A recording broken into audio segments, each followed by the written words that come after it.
Em 31 de julho de 1919, nascia Primo Levi, um dos maiores e mais renomados autores do século XX. Um autor que trouxe todo esse horror que foi os campos de extermínio nazista, ali, sobretudo em Auschwitz. Vamos hoje conversar um pouco sobre um dos meus autores favoritos, Primo Levi. Primo Levi nasceu em Turim, na Itália, em 31 de julho de 1919. Praticamente não, 100 anos, né? Ou praticamente 100 anos aí. Este mês de julho comemora-se o centenário de Primo Levi. É um autor extremamente importante, sobretudo para o dia atual, para nosso momento atual que estamos vivendo, essa ascensão do fascismo, esse mundo está conturbado, né, de forças contra a dignidade da pessoa humana e contra vários direitos, né? E nada mais nada menos do que ler Primo Levi para abrir a mente, reviver tudo isso que ele passou, e o que ele escreveu é tão real, é tão impactante, que eu já li diversas vezes, sobretudo eu já li 3 vezes esse livro, e todas as vezes ele me impacta de uma forma muito diferente, muito particular. Vamos lá. O Primo Levi nasceu no momento assim, em pleno o fascismo, né? O fascismo de Mussolini ali na Itália. Ele nasceu nessa atmosfera permeada de repressão. Ele estudava nas escolas, né, escolas onde tinham professores que tinham esse pensamento fascista, juntamente com toda essa sociedade ali. Então ele viveu nesse momento muito conturbado, e inclusive perseguição contra estrangeiros, contra judeus. O Primo Levi é um judeu. A família de Primo Levi tem essa origem, né? São judeus. Então tem uma perseguição. É tanto que uma coisa bem interessante que eu li essa biografia do Ian Thompson e falar um pouco dar um parêntese aqui sobre essa biografia. Há 2 biografias, acho que consideradas as 2 biografias mais importantes de Primo Levi no mundo. Nenhuma das 2 tem tradução para o português. Essa aqui, que é uma das mais completas, que é escrita pelo Ian Thompson, um biógrafo Ian Thompson. Se eu não estou enganado, ele passou mais de 10 anos pesquisando sobre a vida de Primo Levi. E aqui é interessante essa biografia, porque o Ian Thompson, ele traz muita particularidade, sobretudo questões muito pessoais, familiares, bastidores, sabe? Sobre o Primo Levi. Outra biografia, vou até deixar aqui a capa, que é bem difícil encontrar, já tentei achar e foi assim, quase impossível, que é uma biografia mais antiga. É uma biografia bem extensa também, um estudo bem profundo sobre Primo Levi e sua obra, que é da Carole Enger. Eu sou enganado, Carole Enger. Deixa eu pegar aqui o nome dela. Isso mesmo, Carole Enger. O nome da biografia é The Bound. Então, essa biografia também é uma das biografias mais completas. Essas 2 são bem importantes sobre o Primo Levi. O Ian Thompson aqui traz toda essa particularidade, sobretudo essa questão mais íntima do Primo Levi. Logo no início dos capítulos, logo no início, né? Eu acho que o primeiro capítulo deste livro é sobre a morte de Primo Levi, que ele, se eu não estou enganado, ele faleceu no dia 11 de abril de 1987, isso mesmo. Ele teve uma espécie de um acidente, mas aí é muito controversa essa história, porque muitos autores e também ali a polícia, que aqui até o Ian Thompson fala sobre isso, a polícia viu indícios de suicídio. Já a família enfatiza dizendo que foi um acidente. Ele morava numa casa lá em Turim, que era, se eu não me engano, era 3 andares, e tinha tipo uma escada em forma de caracol assim, e ele caiu. E aqui até diz que fizeram autópsia, né, do corpo dele, e inclusive o Ian Thompson teve acesso a isso, que eu achei bem interessante, que diz aqui que ele teve múltiplas fraturas no crânio, teve várias lacerações em alguns órgãos, inclusive também múltiplas fraturas na coluna vertebral e outros ossos no corpo. Então teve uma morte assim quase instantânea, né? E aqui uma coisa que ele bota que diz que alguns jornais afirmam, acho que ele até diz aqui a data, um dos jornais, depois da morte de Primo Levi, 5 de junho de 1987, diz que, de acordo com o que foi pesquisado lá, com o que foi apurado, há indícios de suicídio aqui que ele fala. Aí aqui o próprio Ian Thompson coloca algumas teorias aqui sobre as causas, o porquê desse suicídio. E eu até li também na internet algumas outras coisas sobre isso. Inclusive tem um autor amigo do Primo Levi também que disse que o Primo Levi morreu lá em Auschwitz. E o que saiu de lá de Auschwitz não era o Primo Levi, ali era outra pessoa. Eu achei muito interessante esse aspecto, que acho que é o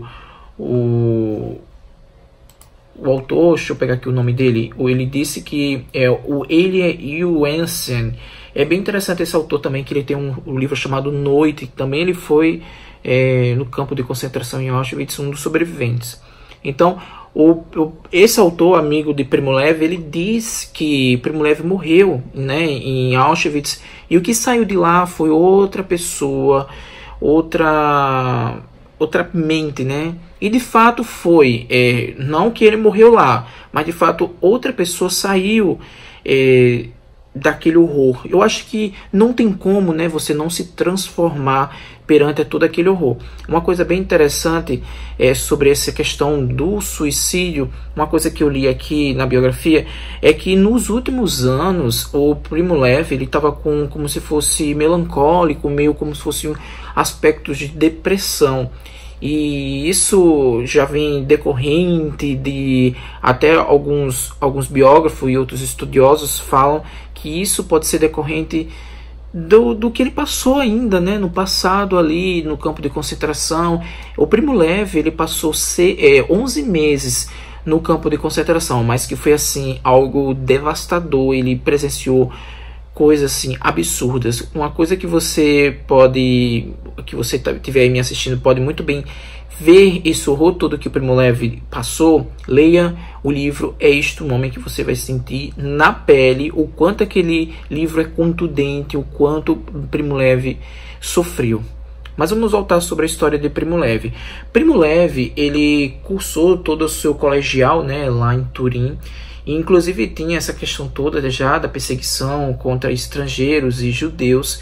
Ele entrou para química, né? Fez química, graduação em química, e ele teve sérias dificuldades, inclusive dentro dessa graduação, de conseguir orientação, de conseguir coisas por eles ter essa origem, né? Por ele ser judeu. Então isso complicou muito, mas ele conseguiu, porque ele era um dos mais notáveis ali do aluno, né? Alunos da escola de química ali em Turim. Uma coisa bem interessante sobre isso é que ele escolheu essa profissão achando que estava imune ao fascismo, né? Que disse, vou escolher a química porque a química é uma profissão que você estaria imune ao fascismo, por ele ter nascido durante aquele fascismo, e depois chegou aí o nazifascismo depois com Hitler, né? Depois que ele terminou a graduação, uma coisa bem interessante é que ele, naquela época ali, existiam vários grupos, né? Vários grupos contra o fascismo, vários grupos contra a invasão estrangeira ali, sobretudo alemã, de Hitler na Itália. Então ele participou dos partisans. Até eu peguei aqui o que seria partisan, vou até ler para vocês. Partisan é um membro de uma tropa irregular formada para se opor opor à ocupação e ao controle estrangeiro de uma determinada área. Os partisans operavam atrás das linhas inimigas, tinham por objetivo atrapalhar a comunicação, roubar cargas e executar tarefas de sabotagem. O termo ficou muito conhecido durante a Segunda Guerra Mundial para se referir a determinados movimentos de resistência à dominação alemã. Principalmente ali no leste europeu, era muito conhecido esse termo partisan. Então, o Primo Levi, junto com alguns colegas, ele participaram desse movimento, né, de resistência contra essas invasões, esse nazismo lá na Alemanha. Ele foi capturado, se eu não estou enganado, em 1943, e de lá, acho que foi, não sei se foi em 1943 ou foi em 44. Acho que foi no final de 43 que ele foi capturado e foi para um campo de trânsito ali em Fossoli. Ele foi capturado pelas milícias fascistas, né, ali na Itália, e ele foi levado juntamente com mais 1.000 judeus em direção ao campo de Auschwitz. E lá ele passou 11 meses. Uma coisa que muito me chamou a atenção é a questão da profissão dele, né, por ele ter escolhido química e dizer que essa profissão era imune ao fascismo. A química, a profissão dele ajudou muito a sobreviver, ele sobreviver no campo de concentração. Claro que existiam inúmeros fatores, não só a química, mas a química foi algo muito decisivo para a sobrevivência dele, né, lá no campo de concentração, por ele ter um conhecimento, né, da química e poder conseguir um trabalho lá dentro e com isso conseguir mais dias para sobreviver e conseguir se aquecer, conseguir um pouco mais de comida. Além do mais, ele tinha um conhecimento básico de alemão e com isso ele conseguia se comunicar ali no campo em Auschwitz, inclusive mesmo com os guardas. E isso foi um dos fatores, né, por ele ter sobrevivido. Outro fator que seria que contra a vida dele, mas de alguma forma o salvou, ele teve escarlatina, que é uma doença infectocontagiosa causada por bactérias lá era muito comum ter esse tipo de doença ali na guerra. Então ele teve que ficar um pouco afastado, e nesse período teve aquela grande marcha, sabe, a marcha da morte, onde foi já no finalzinho da Segunda Guerra e estava aí próximo ao Exército Vermelho, o exército o soviético chegar para tomar conta ali e retirar salvar, né, os prisioneiros. Então teve a grande marcha da morte, onde levaram vários e vários judeus ali para praticamente morrer, né, à míngua, numa grande marcha desumana. E aí ele foi salvo porque ele estava debilitado, estava se tratando, então eles levaram alguns lá. E ele não foi enfim, foi inúmeros fatores aí que ele foi salvo, né, nesse horror todo que ocorreu. Uma coisa bem interessante nessa biografia, que muito me chamou a atenção, é essa sensação de bastidor. O Ian Thompson, ele consegue trazer... você se aproxima muito mais do Primo Levi nessa biografia, por você ver os detalhes da vida de Primo Levi, sobretudo essa questão da infância dele, como foi a infância num período fascista, num período de repressão, num período conturbado ali na história. Além do mais, essa questão de inúmeros fatores que se somaram ali e salvou a vida dele, né? Além disso tudo, a questão das obras dele, o quanto foi fundamental tudo isso que ele passou para que o mundo visse o quão grandioso era este autor, as suas obras e a denúncia, né, de todo aquele horror. O Primo Levi é muito conhecido porque ele foi um dos pioneiros, um dos sobreviventes e um dos pioneiros a trazer todo esse horror que foi o campo de concentração, esse campo de extermínio lá em Auschwitz. Ele publicou, primeiro ele escreveu o livro É Isto um Homem, e foi publicado, primeiro ele foi para uma grande editora, a editora tinha rejeitado, então ele publicou em outra editora e não teve tanto êxito. Mas isso foi logo depois que ele saiu do campo de concentração, poucos anos depois.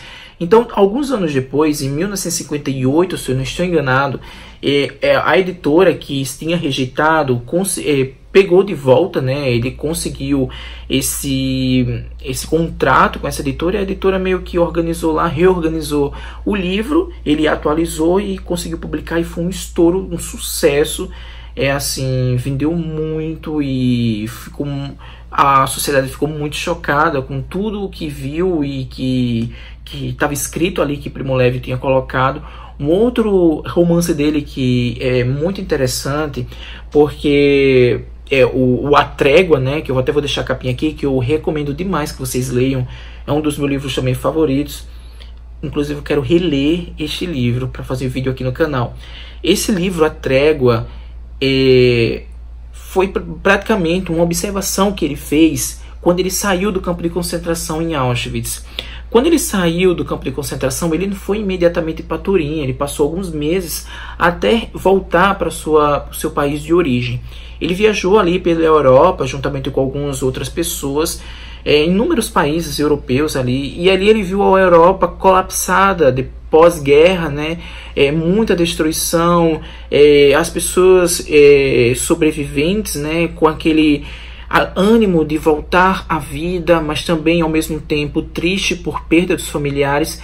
E o Primo Levi, ele conta tudo isso, a seu retorno para casa, o seu retorno para sua pátria e a Europa colapsada. Gente, é um livro incrível, eu adoro aquele livro, A Trégua, não deixem de ler.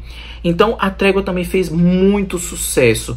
Anos depois, já na sua velhice ali, nos seus anos 70, ele escreveu um outro livro que fez uma rememória dos campos de concentração, do campo de concentração de Auschwitz, e a questão da culpa, né, por ele perdoar os alemães, que o livro é Os Afogados e os Sobreviventes. Aqui, se eu não estiver enganado, no Brasil ficou essa tradução. E ele conta sobre isso e a questão do perdão, a questão... Enfim, é um livraço, um livraço. É tanto que é considerado uma trilogia, chama Trilogia de Auschwitz, são os 3 livros, né? Primeiro vem É Isto um Homem, A Trégua e Afogados e Sobreviventes. Vocês precisam ler essa trilogia. Claro, são todos distintos, não é considerado uma trilogia, mas alguns pesquisadores e estudiosos da obra de Levi consideram uma trilogia. Primo Levi foi um dos autores assim mais importantes do século XX, por ele ter trazido, ele é muito conhecido por essa obra memorialística. Claro, Primo Levi não só escreveu isso, escreveu outras coisas em alguns ensaios em relação à química, mas também muita teoria literária. Esse box que eu tenho aqui, que é as obras completas de Primo Levi, ele tem muito disso. Ele tem um livro praticamente inteiro aqui de teoria literária. Ele era um estudioso da literatura, um estudioso dos clássicos. Tem inúmeros ensaios aqui sobre Kafka, sobre inúmeros clássicos aqui que Primo Levi leu e fez sua teoria, né, seus escritos sobre essas obras clássicas. Claro, é pouco conhecido porque a questão memorialística, a questão de Auschwitz e sobreviventes sobressai, né, na sua obra, porque é uma obra máxima ali, mas essas obras são muito fundamentais. Existem inúmeras obras fundamentais de Primo Levi também, que traz também um cunho memorialístico, que eu posso citar uma, que é The Period Table, a tabela periódica, que é uma obra muito incrível. São contos, né, que ele traz, cada conto é um elemento químico da tabela periódica, só que ele usa o elemento químico como metáfora sobre a vida, sobre a humanidade, sobre sobrevivência, sobre inúmeras coisas sobre a humanidade. E é uma obra máxima, é lindo demais aquele livro e eu super recomendo. Um outro conto, outro livro bem interessante é A Chave Estrela também, que é fundamental. Enfim, eu prometi a vocês aqui que eu traria vídeos sobre essas obras, mas eu vou trazendo ao longo dos meses aí, porque, enfim, precisa de tempo. Eu gosto de avaliar bem direitinho. É um autor que eu tenho, assim, uma paixão imensa. Primo Levi é, assim, fundamental, principalmente nos dias atuais, que é essa ascensão do fascismo, essa ascensão do extremismo. Então, é um autor que é obrigatória a leitura. E é isso, eu espero que vocês tenham gostado. Se gostou, dá aquele like. Se não está inscrito no canal, se inscreve, ativa o sininho para receber as próximas notificações e leiam Primo Levi, que é surreal. Falar em Primo Levi, recentemente a editora Todavia lançou alguns poemas escolhidos de Primo Levi. São poemas lindíssimos. Aqui tem poemas tanto memorialísticos, né, sobre os campos de concentração, mas também sobre seu dia a dia, sobre a humanidade. Eu fiz um vídeo sobre esta obra, vou deixar aqui nos cards, vai lá ver que tá muito legal. E é isso, eu espero que vocês tenham gostado, eu espero que alguma editora veja esta obra magnífica. E, gente, vamos cobrar, né? Alguma editora precisa publicar essa biografia de Primo Levi aqui no Brasil, porque ela é surreal, muito bem escrita. Um cheiro para vocês e até a próxima. Tchau.